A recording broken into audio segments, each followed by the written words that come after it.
One more city is going to be renamed. ये क्या नया ट्रेंड आया है इंडिया में और इससे क्या फ़ायदा हो जाएगा लोगों को। नमस्कार, मैं मधुरिमा। में ये सुनने को आया है कि महाराष्ट्र की एक सिटी अहमदनगर का नाम चेंज करके अभी अहिल्यानगर रखा जाएगा। और 31 मई रिसेंटली 31 मई में पुष्यलक अहिल्याबाई के 298 बर्थ एनिवर्सरी के टाइम महाराष्ट्र के सीएम ने ये घोषणा किए थे। तो पहले मातोश्री अहिल्याबाई के बारे में जानने से पहले चलिए हम जान लेते हैं अहमदनगर के पीछे क्या हिस्ट्री है। History behind Ahmednagar name. First we get the trace of Ahmednagar during Mauryan Emperor Ashoka's period. And तब वो ज़्यादा इम्पॉर्टेंट प्लेस नहीं था, मेनली वो एक बाईपास प्लेस था बिटवीन जुन्नर एंड पैठान। जुन्नर आज भी बहुत फेमस है बुद्धिज़्म के लिए, वहाँ पे बहुत सारे बुद्धिस्ट केव आपको देखने को मिलेगा। वो बहुत इंपॉर्टेंट प्लेस है आर्कियोलॉजिकली ऑल्सो। सातवाहन डायनेस्टी उनके अंडर में तब अहमदनगर आता था। As we all heard about Gautamiputra Satakarni जो सातवाहन डायनेस्टी से थे, तो उसी के अंडर में ये अहमदनगर तब थे। और सातवाहन डायनेस्टी रूल किए थे करीब BC 90 to 8300। OMG this much time. Satavahana dynasty के बाद Rashtrakuta and then Chalukya dynasty एक के बाद एक रूल किया टिल 1170-80। देन राष्ट्रकूट से देवगिरी यादव ने वो जगह कैप्चर कर लिया और फाइनली देवगिरी यादव को हरा के खिलजी डायनेस्टी ने वो जगह कैप्चर किया। And that was the first time when invaders able to reach beyond Vindhya mountain. इसके बाद तो दिल्ली सुल्तान्स, देन दिल्ली सुल्तान से बहामनी डायनेस्टी ने वो जगह कैप्चर किया। और उस टाइम में ये अहमदनगर जो थे उनका नाम था निज़ाम शाही। और बहामनी डायनेस्टी के जो मिनिस्टर थे उनका नाम था मलिक अहमद। और मलिक अहमद ने क्या किया, उन्होंने बहुत ही शूर तरीके से अपनी चालाकी से और बहामनी डायनेस्टी के साथ छल करके उनका जो किंगडम था वो अपनी अंडर में ले लिया। और फाइनली अहमदनगर और निज़ाम शाही जो थे वो मलिक अहमद के अंडर आ गए। और after defeating the Bahmani dynasty, so उनका जो जीत था उस जीत के लिए मलिक अहमद ने इस जगह का नाम अपने ऊपर रखकर अहमदनगर रखा था। अभी भी हमारे कंट्री में ऐसे बहुत सारी सिटीज़ हैं जिनका नाम हमारे इन्वेडर्स ने रखा था। और अगर हम लोग हमारे हिस्ट्री के पेजेस में जाएंगे देन हमें पता चलेगा कि कितने सारे धोखेदारी देश विदेश इस नामों के पीछे था। So let's see now who is Ahilyabai Holkar and why the city name is going to be after her name. Story of great Ahilyabai Holkar. Ahilyabai was born on 31st May in 1725 in the village of Chaundi, and in present time ये Chaundi village Ahmednagar city के अंदर ही आता है। So now you people can relate, right, that why this city has been chosen to be renamed. उनकी जन्म चौंडी गांव के पाटिल और मुखिया बोल सकते हैं मानकोजी राव शिंदे के घर हुआ। और उन दिनों girls education was a very impossible thing because तब बहुत ही स्ट्रिक्ट पेट्रियार्कल सोसाइटी था, आज भी है, बट तब के टाइम में ये बहुत ही स्ट्रिक्ट था। लड़कियां नहीं पढ़ाई कर सकते हैं, लड़कियां कभी स्कूल नहीं जाते थे। पर उस टाइम में भी मानकोजी राव शिंदे ने अपनी बेटी अहिल्याबाई को घर पे ही पढ़ाई या लिखाई सिखाई। चलिए अब ये कहानी जान लेते हैं कि कैसे एक गांव की लड़की अहिल्याबाई रानी अहिल्याबाई होलकर बनी। उन दिनों में महाराष्ट्र में पेशवा बाजीराव वन के डोमिनिज्म चल रहा था और उनके ही कमांडर चीफ थे मल्हार राव होलकर। बाद में मल्हार राव होलकर को भी एक छोटा सा जगह मिला जहाँ पे वो राज करने लगे एंड वो भी सूबेदार बन गए उस जगह का। वो जगह का नाम था मालवा, जो प्रेजेंटली अभी इसका नाम है इंदौर।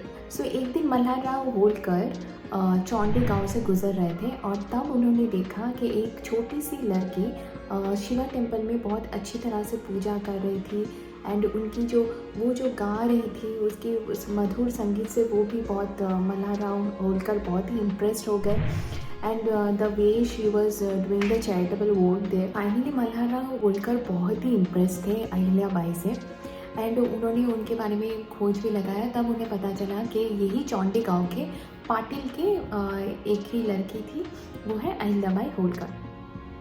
एंड इस तरफ जो मल्हार राव के एक ही बेटे थे, उनका नाम था खंडेराव। तो उनका राजकाज में ज़्यादा कुछ रुचि नहीं थे, तो उनका ज़्यादातर इंटरेस्ट म्यूज़िक में। तो मल्हार राव होलकर चाहते थे ऐसे एक बहू हो जो उनका जो इंटरेस्ट है उनको राजकाज में डाइवर्ट कर सके। So he was searching for a girl who is very talented. So finally जब उन्होंने अहिल्याबाई को देखा तो उनका जैसे ऐसा लगा कि उनका जो खोज था वो ख़त्म हो गया। And finally Khanderao and Ahilyabai के बीच शादी भी हो गई। एंड शादी के बाद जब अहिल्याबाई एक छोटी रानी बन के मालवा राज परिवार में आई, तब मल्हार राव ने जैसे खंडेराव को ट्रेन कर रहे थे राजा बनाने के लिए, ठीक सेम तरह से उन्होंने अहिल्याबाई को भी ट्रेन करना शुरू कर दिया। So not only in studies, even तलवारबाजी में भी, then administration, even Malhar Rao Holkar ने एक गुरु भी रखा था अहिल्याबाई के लिए।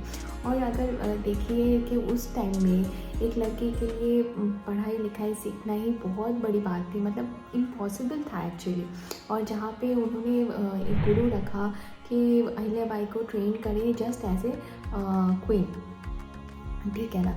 तो वहाँ पे उस टाइम में कोई सोच भी नहीं सकता कि एक लड़की क्वीन हो भी सकती है। पर मल्हार राव को पता था कि अहिल्याबाई में ये गुण है, वो क्वालिटीज़ है कि वो एक निपुण रानी बन सकती है। और अगर अहिल्याबाई भी है और खंडेराव भी है तो दोनों मिलके किंगडम को बहुत अच्छे से वो लोग चला सकते हैं।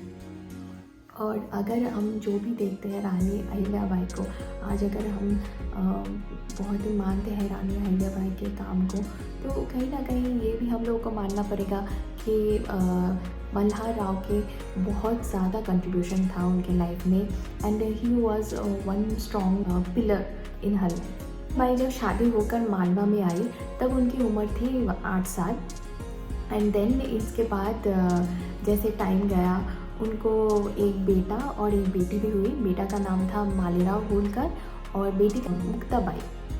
पर उनकी जो अच्छे टाइम था वो ज़्यादा दिन नहीं रहे, क्योंकि 1754 में खंडेराव होलकर का डेथ हो गया कुम्हेर, बैटल ऑफ कुम्हेर। और अहिल्याबाई जो है वो करीब 29 साल में विडो हो गए।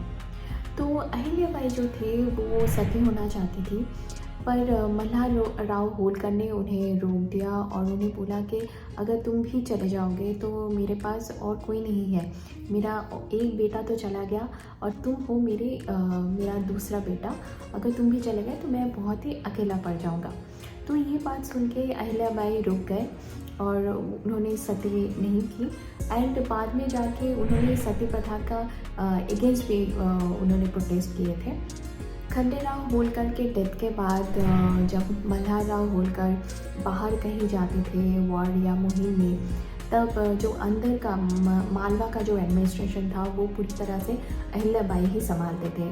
वो ही दरबार में बैठते थे और वही अपनी प्रजा की बात सुनते थे, अपने लोगों की बात सुनते थे।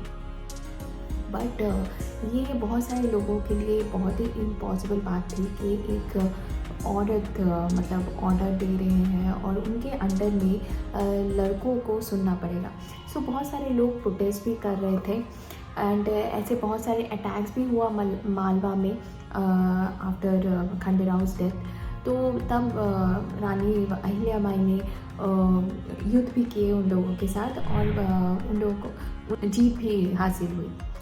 सो रानी अहिल्याबाई बहुत अच्छी वॉरियर भी थे। बट इतना ही नहीं, उनका एडमिनिस्ट्रेशन जो था वो बहुत ही डिफरेंट टाइप का था, क्योंकि उनके लिए जो प्रजा थी वो उनके लिए उनका खुद का संतान जैसे थे। इवन उनके जो विलेजर्स थे, उनके जो पीपल, किंगडम के पीपल थे, वो लोग भी रानी अहिल्याबाई को मातोश्री बोल के बुलाते थे, क्योंकि उनके लिए भी अहिल्याबाई उनके मदर के जैसे थे। क्योंकि उनके जो भी प्रॉब्लम हो, छोटी या बड़ी, अगर वो अहिल्याबाई के पास आ जाती थी तो वो प्रॉब्लम सॉल्व हो जाती थी। क्योंकि अहिल्याबाई के लिए उनके प्रजा ही मेन थे, मतलब उनके प्राइवेट लाइफ अलग था और उनके जो प्रजा थे उनका प्रायोरिटी अलग ही था। देन खंडेराव के डेथ के 10 साल के बाद मल्हारराव होलकर का भी डेथ हो गया। एंड इसके बाद जो सिंहासन में बैठे वो अहिल्याबाई के बेटे मालेराव होलकर। पर सिंहासन में बैठने के 6 महीने के अंदर ही मालेराव होलकर का भी डेथ हो गया। एंड देन फाइनली अहिल्याबाई ही थे उस किंगडम को संभालने के लिए। तब अहिल्याबाई ने परमिशन लिया पेशवा जी से कि वो अभी सिंहासन में बैठेंगी और देश को चलाएगी। तो उस टाइम में बहुत सारे लोगों ने ऑब्वियसली बहुत ज़्यादा प्रोटेस्ट करना शुरू कर दिया। पर जो मालवा के प्रजा थे एंड मालवा के जो आर्मीज़ थे वो अपने रानी अहिल्याबाई के सपोर्ट में थे और वो लोग सब अहिल्याबाई को ही अपने रानी के लिए चाहते थे। अहिल्याबाई सिर्फ एक अच्छी वॉरियर ही नहीं थी, वो बहुत ही अच्छी थी इन डिप्लोमेसी। और उसके लिए मैं एक स्टोरी बोलूँगी आपको। जब मल्हारराव के डेथ हो गया एंड मालेराव का भी डेथ हो गया, तब मल्हारराव के एक दीवान थे गंगाधर राव।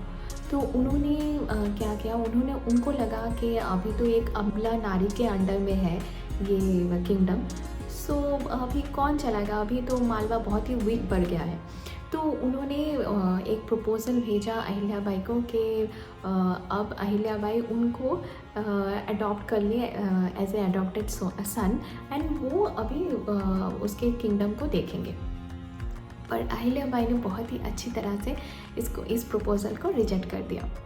तब गंगाधर राव ने क्या किया, रघुनाथ राव जो पेशवा जी के अंकल थे उनके साथ हाथ मिलाया। रघुनाथ राव ने अपनी आर्मी के साथ अहिल्याबाई को और उनके मालवा को अटैक करने के लिए रेडी हो गए।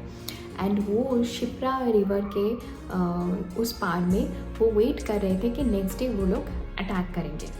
और इस तरफ अहिल्याबाई को इसकी खबर लग गई through her spies and then immediately she wrote a letter and she send to Raghunath Rao. उस लेटर में शी रोट दैट अगर रघुनाथ राव अहिल्याबाई को एक अबला नारी समझ के अटैक करना चाहते हैं तो उन्हें भी ये पता रहना चाहिए कि मालवा में भी उनका जो फीमेल वॉरियर्स है वो लोग अपने देश को बचाने के लिए खड़े रहेंगे। तो रघुनाथ राव के जो आर्मीज़ हैं उन्हें उनके जो अहिल्याबाई के जो फीमेल वॉरियर्स हैं उनको फेस करना पड़ेगा। और उन्होंने ये भी बोला था कि अगर अहिल्याबाई या मालवा हार गए तो अहिल्याबाई ठीक है ये सोच के मान लेंगे कि at least they faced it and उन्होंने अपना जो भी हो सकता था उन लोगों ने किया है। पर फॉर रघुनाथ राव अगर वो जीत भी गए, for society they will think कि रघुनाथ राव ने एक अबला नारी को हरा के उनके किंगडम को हड़प लिया। और अगर रघुनाथ राव हार गए तो वो किसी को मुंह दिखाने के लायक नहीं रहेंगे, क्योंकि वो कुछ लड़कियों के हाथ में और अबला नारी के हाथ में हार मान गए। जब ये लेटर रघुनाथ राव ने पढ़ा तब उनको लगा कि ये कोई अबला नारी के टोन नहीं है और वो पीछे हट गए युद्ध से। देन उन्होंने एक लेटर लिखा अहिल्याबाई को कि आप गलत समझ रहे हैं, हम यहाँ युद्ध करने नहीं आए हैं, हम आपके बेटे मालेराव की जो डेथ हो गया उसकी शोक मनाने के लिए आए हैं। तब अहिल्याबाई ने भी जवाब में लिखा कि अगर आप शोक मनाने के लिए आए हो तो आपको आर्मी लाने की क्या ज़रूरत है, आप अकेले आइए, हम आपको वेलकम करने के लिए हमेशा रेडी हैं। तो यहाँ पे आप देख सकते हैं कि अहिल्याबाई ने कितने डिप्लोमेसी से कितने चालाकी से एक युद्ध को उन्होंने टाल दिया। तो ये तो बात रही अहिल्याबाई एज डिप्लोमेट। नाउ अभी बात करेंगे उनके एडमिनिस्ट्रेशन के बारे में। जैसे मैंने बोला आपको कि उनके टाइम में एक बटालियन था फीमेल के। उस टाइम में सोचिए उन्होंने एक बटालियन भी बनाई थी फीमेल्स की। और सिर्फ यही नहीं, उनका मानना था कि उनके जो राज्य में, उनके किंगडम में सारे और सब घर की लड़कियां सेल्फ डिपेंडेंट रहेंगी, और इसीलिए उन्होंने टेक्सटाइल इंडस्ट्री स्टार्ट की थी हर घर में, और वो आज भी बहुत ही फेमस है for Maheshwari silk. I think everyone heard about it. सिर्फ यही नहीं, होलकर फैमिली और एक चीज़ के लिए बहुत फेमस थी कि वो लोग कभी भी पब्लिक फंड प्राइवेट काम में, या private fund and public fund को वो लोग मिक्स नहीं करते थे। जो पब्लिक फंड था वो हमेशा पब्लिक के लिए ही वो लोग यूज़ करते थे।